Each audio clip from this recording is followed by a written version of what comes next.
All Okay, right. good. I wasn't sure if it was my headphones. No, I think it was my computer that was giving you the issue. Okay. Let me see. Oh, I'm gonna actually. All right, guys. Hello. All right. So, Whit, we have a handful of our athletes here, and I think we have 4 or 5 more calling in, and then we have a bunch that are getting your recording afterwards, which is amazing. So this is my female college group that typically is part of them. Awesome. And a lot of them are looking into internships, jobs, figuring out what to do post-college. And I've just been Woo! but a little bit of hope. Actually, Scott Billadu was going to talk to them too, which Oh, amazing. is a good one. And I was going to get Tom in here too, obviously. Yeah, so, Tommy. All right. I know. All right, cool. So I think we're all set. Can you guys hear her okay? That might be Well, let me test. Testing. Can you guys hear me? It's actually, for some reason, it's the volume on here. Let me try one more thing, Whit, and if I can't get your volume louder, I will we'll call it. Yeah. Move in a little. What about now? Testing. Wow, that changed nothing. All right. I know. This is what we got here. All right. So, guys, this is Whitney. She was a teammate of mine. She's an All-American her senior year. She stayed one more year to be a grad assistant and then won a national championship as a graduate assistant. So, really cool. I think that she ended up choosing a career that didn't obviously so well in sports, but did not translate to softball coaching or anything like that. So I know she immediately started working right with interning with Nike, and then transitioned from there. So I'll let you take it and kind of explain how you got to where you got to. Yeah, sure. Thank you, first off, Cass, for setting this up. It looks like you guys are having a great time over there. I heard some music in the background. I was like, that sounds like the kind of Friday I want. But no, just to kick it off, and I'm trying to read the room. Is there like a TV? Are you guys watching on a TV? Okay. Okay, all right. Just making sure. I'm like, oh man, I'm already that bored. Oh no, it's fine. It's totally cool. So, I mean, I'll start from the beginning. So, obviously, Cassie said I played softball at Alabama with her for the greatest years of my life, no doubt whatsoever. But I think as I was playing softball, obviously that was my first passion, my first love, and all of my time was devoted to that. And I mean, obviously, academics are a huge part of my life, and I was very, very focused in that sense. But at the same time, I was like, what do I want to do with my life? What do I like? What other passions do I have? What's something that is the connective tissue between my massive love for softball, but then what's the other thing that I'm going to continue to pursue? And I think in college, I kind of started to panic. I was like, oh God, what do I want to do? I don't know.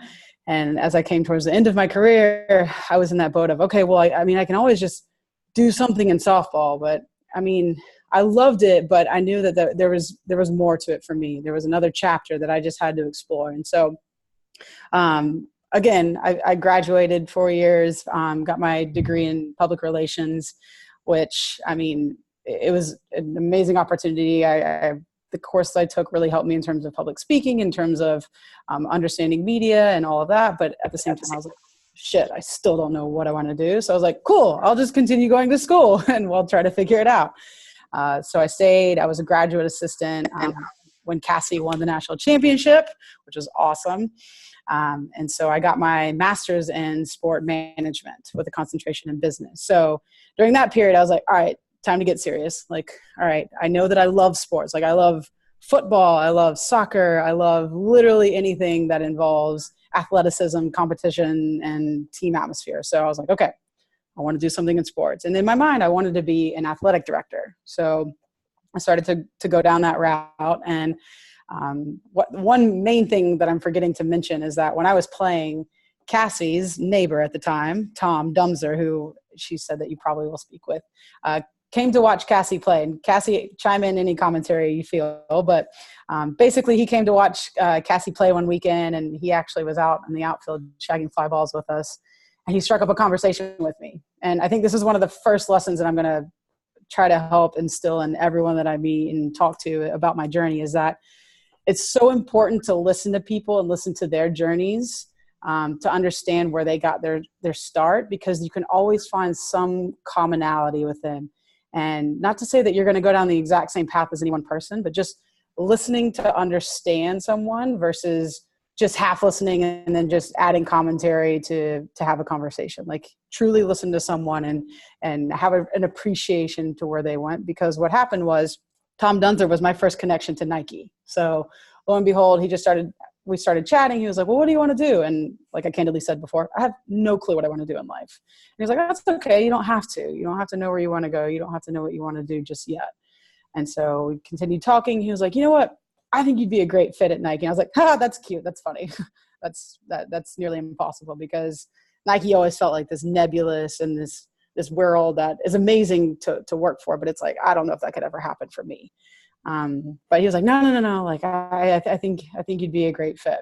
And so I was like, okay, sure, whatever. So he got me in contact with a few people. And the other thing too, I think was a massive lesson for me is follow up. So if somebody does something for you, make sure you follow up on that promise or that opportunity to connect with someone. Because again, if it goes back to, hey, listen to their journey, listen to try to understand and empathize, and how can you apply that to your life? I think that was another thing that I quickly learned, is that people are going to give you opportunities left and right, but you have to be the one that's proactive and take advantage of that one moment. Because I could have easily just not followed up with any of those people, and I would probably not be having this conversation with all of you. So lo and behold, he connected me with someone, and I just continued to network, and I continued to have conversations just to get an understanding of, if Nike is a place I want to go, does it fit my personality? Is it somewhere that I feel like I can fit in and make an impact? And the more people I talked to, I was like, yes, this place is absolutely incredible, because at the end of the day, Nike's mission is to inspire athletes around the world, which is, I mean, it's a dream come true. As being an athlete, like, it's truly inspirational when you work with people from a team aspect, but also from a business perspective. So I continued to network, and luckily enough, this guy that I connected with through Tom Dunzer, he was like, okay, we've got a job for you. You can be an Eakin. So I was like, okay, cool. Whatever the hell an Eakin is, I'll do it. And Eakin is Nike spelled backwards. So the role of an Eakin is really, we're brand evangelists. So we go into marketplace, and we basically preach the word of Nike to consumers, to people in retail spaces. So essentially we're like, hey, here's this amazing new product. I'm going to tell you all about it. So then you can tell your consumers, and you can tell customers that come into your store, like, what's so great about this product. I did that for about 2 years in Florida. And then I moved out to campus. So I'm actually located in Portland, Oregon, on the Nike World Headquarters campus. And my first role here out in Portland was I worked on the training team. So I worked really closely with the developers and the brand team from the NTC app. So if anyone's familiar with that, it's truly incredible. It's basically a personal trainer in your hands. Probably not as good as Cassie Riley Boscia, but hey, you know what? We try. But yeah, so I worked on the training team there. And then after about 2.5 years, I now work in the Jordan brand. So specifically, I focus on the women's and kids business. I'm the marketing manager for Jordan brand, which has been an incredible opportunity, but it's also been a massive shift from the world of training. So I will say it's Nike in a sense is, yes, it is a sport company, but it's also massively growing into a lifestyle company as well. And I think from a Jordan lens, it's definitely worlds apart from the days of training. But again, it starts with one opportunity, and guys, sound like I'm going into the Eminem song. Sorry. So yeah, when I go back and I look at that one conversation I had on the softball field with Cassie's neighbor, it's now culminated into this incredible world. But at the same time, I can still find that connective tissue from everything that I've learned from softball to apply to my current day. And while softball was a massive part of my life, it's amazing to have this new world that doesn't have necessarily anything to do with softball. And I think that is a scary thing. It was very scary for me at the time to move away from something that is so familiar. And so it felt like home, and I felt like I was stepping out of that world. And just know that there is a world outside of softball. While it is probably one of the best worlds ever, but I think this tangent that I'm going on is just don't be afraid to take chances. Don't be afraid to step outside your comfort zone, and just apply the learnings that you've had from softball, whether that's being a team player, whether that's your work ethic, whether that's a willingness to say no. Just push yourselves and continue to find those spaces that interest you and get a little uncomfortable in those, because that's where the magic happens. That's where you can find this new world and this new passion that you can grow into become your new career and like your new love. So I think that's about it when it comes to my journey. I feel like there's probably a lot of other things that have impacted me along the way, but so I don't bore you and so I don't put you to sleep just yet. I'll pause there. For any questions, or if Cassie, you want to chime in and add any commentary, I'm happy to just kind of pause for a second. I remember you telling a story. Can you hear me okay? Yeah, I can. I remember you telling a story about when you first started, and I think you had to teach the group how to do something, or an abstract assignment. And I think that was one of the, I guess at least like how you, once you got your foot in the door with Nike, how did you kind of separate yourself? Because obviously people who are working for Nike are pretty dynamic. So to become an Econ, one of the biggest things about that role was being able to educate people and being able to inspire people. And when I say inspire people, I'm talking that I had to go into a Foot Locker at 8 a.m. on a Sunday and get 17-year-old kids excited about this new running shoe, when all in reality, they're like, yeah, we just want to sleep. We don't want to be here. So that was a really massive part of the role. And so for my interview, which was my first ever interview to try to get into Nike, the prompt was you have to teach the panel to do something. And so one aspect that I left out of my journey is that I took dance for 13 years. My mom was a dance teacher. So I took tap, ballet, jazz, like the whole shebang. And so I was like, okay, I know what I want to do. And at first I went immediately to softball. I was like, okay, what have I learned in softball that like I can apply? I was like, you know what? I'm going to give a motivational speech. I'm going to teach people how to stay motivated. And I was like, okay, I've got that. I've got it. Like, and I wrote out this entire speech. And I was like, okay, here we go. And I told Tom about it. And Tom was like, yep, that sounds great. 2 days before I went to the interview, I was like, holy shit, that's not what I'm going to do. I need to teach them something like an actual skill. So what I did is I taught them how to tap dance.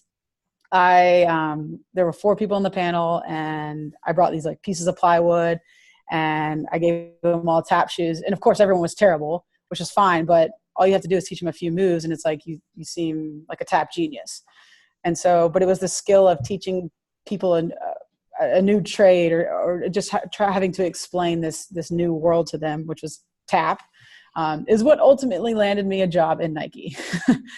So fun story, but I think when it comes to being able to separate yourself from the field, it's one, I think tapping into what are your superpowers. If you know your superpowers are, I'm a great public speaker, I'm organized, I have a skill for XYZ, how can you take that and really, really pull it out and showcase that? But I think also just being vulnerable. I mean, you have one chance to land an interview. Like, what's the lasting impression that you're going to be able to leave? And I was very vulnerable in being like, hey, I'm going to teach you how to tap. I doubt anybody's ever done that. So I think that was obviously a massive risk, but at the same time, making it fun was what lasted in their mind. But then at the same time, Cass, I think the other piece is just continuing to educate yourself, because the minute you become complacent in your role, somebody's going to take your job.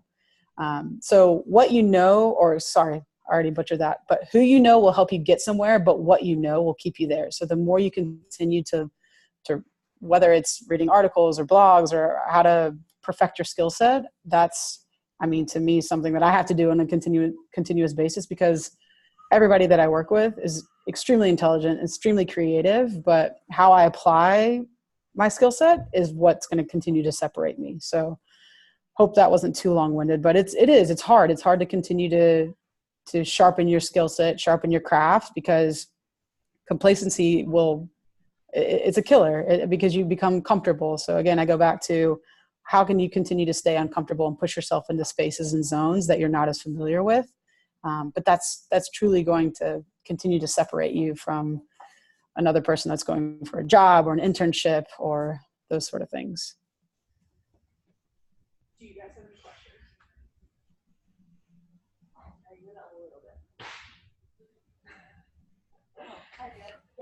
Sweet. Can I ask now? Yeah. Yes, you may ask. Other experiences with internships that led you to knowing that if you wanted to work at Nike or with Nike? Did you hear her, Whit? Brief, well, kind of, sort of it, but if you would repeat, that'd be great. Yeah, so she was asking if you had any other experiences or any other internships that made you realize that you wanted to work with Nike. Oh, that's a good question. Yes, there is one that sticks out pretty vividly in my mind. So when I was getting my master's degree, there was like a month-long course that we had to take. It was all around sport hospitality. And I knew that I never wanted to go into any sort of form of hospitality in any capacity. That's just not up my alley. But what we did is so is everyone familiar with the Masters?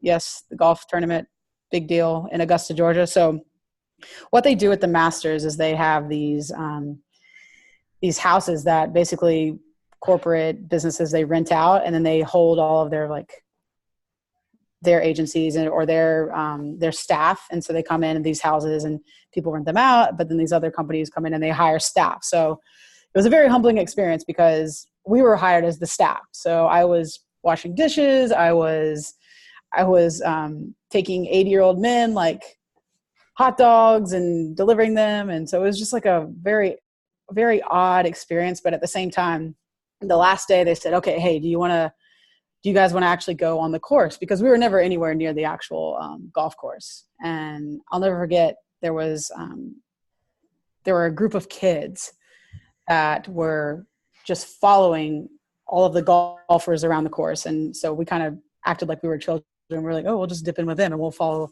all the golfers. And I think what was the coolest part is the corporate sponsorships that were allowed at the Masters were very, very minimal. But there was this one guy from Nike, and he was a sports marketing rep. And oddly, we started chatting, and he was like, do you know how much money we put into marketing around Nike at these events? And I was like, I have no clue, dude. Like, I don't know. What is it? And he was like, we essentially put in nothing. And he goes, you know what sells it for us are the athletes. I was like, well, what do you mean? He was like, Nike doesn't sell the dream, the athletes do, because without sport and athletes, then Nike doesn't exist. And this was like a very philosophical conversation that I was having with a random man. And at the time I was like, okay, who are you? I don't really understand. But he was saying all these things, and now looking back, I was like, holy shit, that makes so much sense. And that, yes, we sell product, but at the end of the day, like, athletes are what make this dream a reality.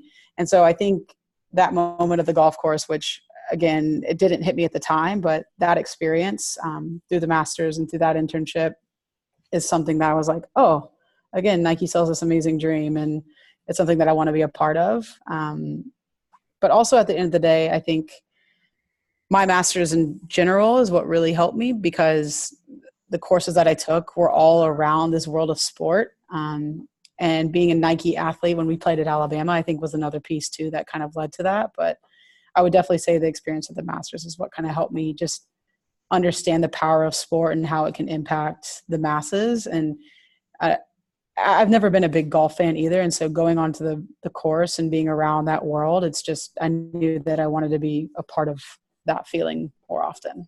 So. Someone actually texted in a question, I guess. Oh, sweet.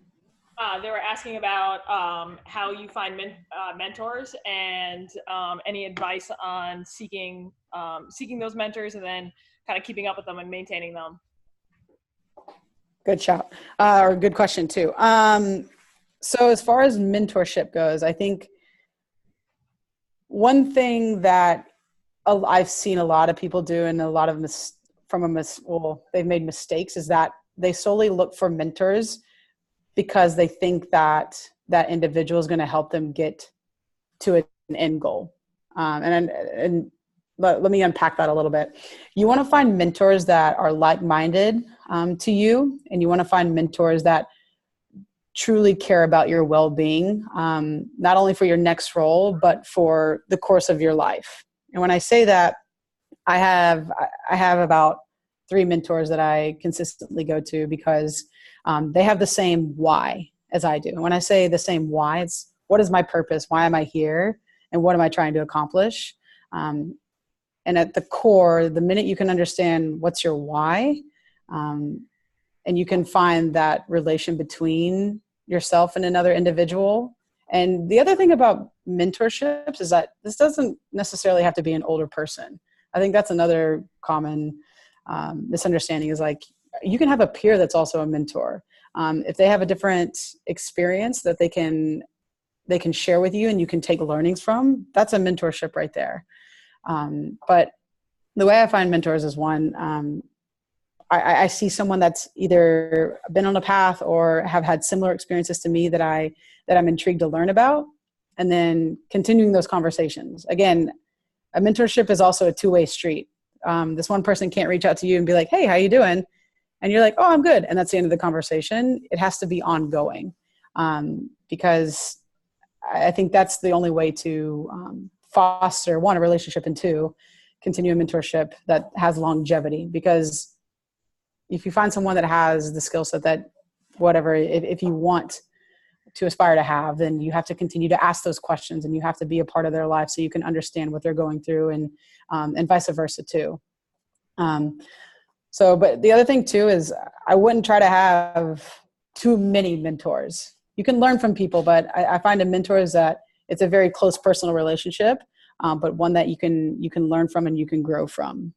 So I hope that answers the question. I think so. You have any other questions? Comments? Nothing coming back. It's okay. What time is there? Did I catch you before or after lunch? We are right around lunchtime, it seems like. Wait, how long have you worked at Nike now? I've worked at Nike now right at 5.5 years. Cool. It's just what it is. Yeah. And I do know. I know, like, we view Nike as a pretty successful company, but there was a time where Nike was kind of transitioning a lot of people out, it seemed like, or just transitioning a lot of things. And I think it says a lot that obviously you're still there and you're still advancing with it. I don't know. Anybody have anything else? Yeah. Oh, great question. Erin wants to know what you do on the daily basis. Great question. So on a daily basis, in the world of marketing, so I'm a marketing manager for Jordan Brand. And what I do is that marketing is this massive machine. It encompasses digital. So that's inclusive of all of our social media, Instagram, Facebook, Twitter, and our honestly, our .com channel. So jordan.com is what we have. And then it also encompasses retail. So the actual stores that you all go into. But then it also encompasses public relations. So working with our media partners. So for us, like, let's say ESPN is essentially a media partner. But then we also have legal. So my day-to-day job is that we work in what are called seasons. And when we say seasons, it's 3 months at a time. So right now, technically, Jordan Brand, we are in the middle of the fall 2019 season. So that season goes from July, August, September, and then we'll switch into holiday. And essentially what I do is I oversee a season. So I'm overseeing fall. And my role is to essentially say, okay, what are the key products that we are going to talk about and prioritize? Because in Jordan, we have right over 150 shoes that launch within any given 2 months. And because, yes, we make good money, but at the same time, we don't make endless money. So we have to figure out, all right, what are those few shoes that we want to talk about and storytell the most? So what I do is I essentially work back with all those partners, so our digital team, our retail team, our PR team, and say, hey guys, this is what we need to talk about, and this is how we're going to talk about it. So, for example, does everyone know who Billie Eilish is? Yeah. Okay. So what we did is we partnered with her over a past couple seasons ago to help us storytell one of those shoes. So we said, hey, Billy, we want you to come do a photo shoot with us. We want you to, we want to do a video with you. And then we're going to take that work and we're going to put it on our digital channel. We're going to put it in our retail stores. PR is going to take that story and we're going to package it up and we're going to hand it off to the likes of certain media outlets. And so basically I am, the control center. So it is the best way to think of it. So at an airport, like I'm the person that's in the tower that's saying, all right, guys, we're going to go with this. We're going to do this. We're going to do this. We're going to put it here at this time, this date. And this is what we're going to talk about. So hope that wasn't confusing. If it was, it's totally fine because there are certain days where I'm confused as to what I'm actually doing on a day-to-day basis. So in a nutshell, it's exciting though, because you're basically the people that are creating the stories to inspire athletes and consumers. So yeah, hopefully that makes a bit of sense. That's a great question. Yeah, it is. I just want to build off of that. So Nike is one of the more outspoken brands about social issues, and especially with branding, like Kaepernick and stuff like that. So Yeah. a huge obstacle or hurdle that you have to deal with when marketing new products, or like do you enjoy having to have that kind of situation? Yeah.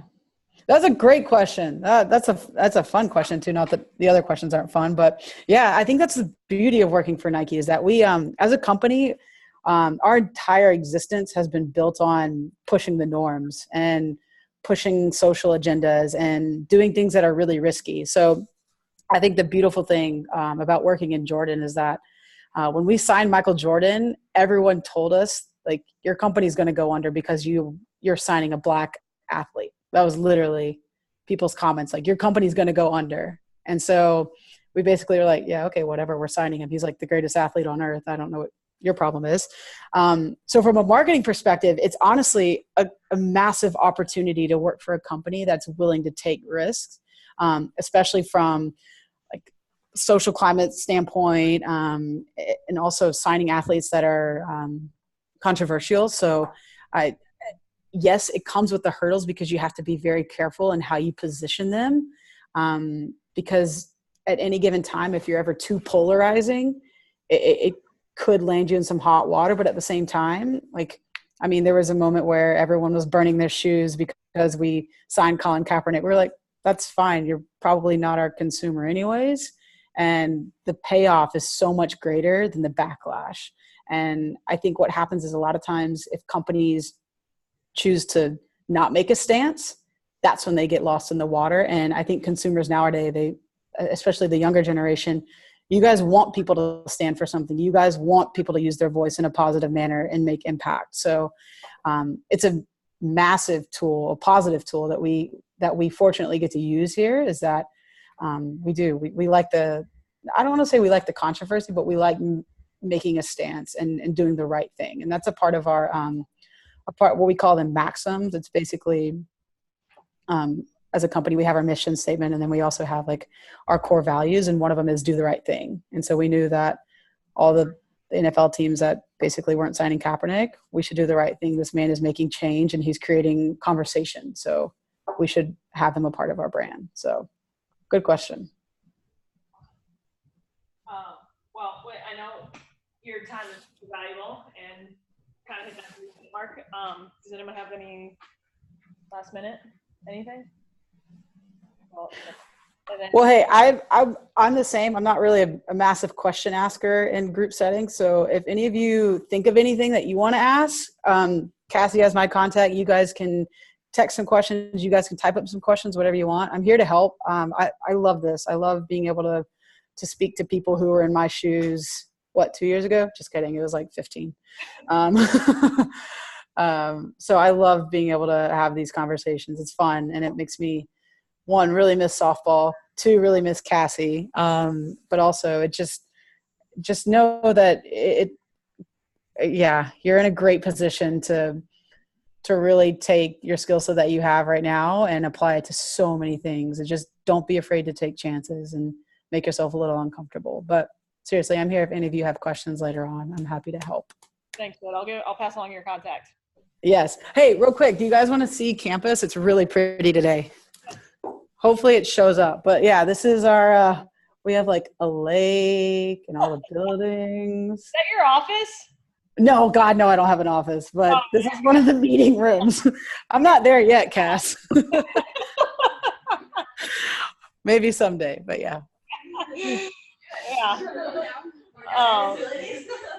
So they want to know where you got your jacket with. Oh, it's Obey. Yeah. This brand. Or is it probably backwards for you guys? Yeah. Online. It's a great jacket. It is. Hey, do you still get your free Nike gear every season? Just about. I do. Yeah. I sometimes. Okay. That is a nice perk, I will say. All right. Cool, guys. Thank you for coming up here and finishing your workout up here. Thank you. Yeah. For taking time out of your day. I appreciate it. You're welcome. Alrighty. See you later. Yeah. All right. Bye, Cass. I went. Bye, everyone.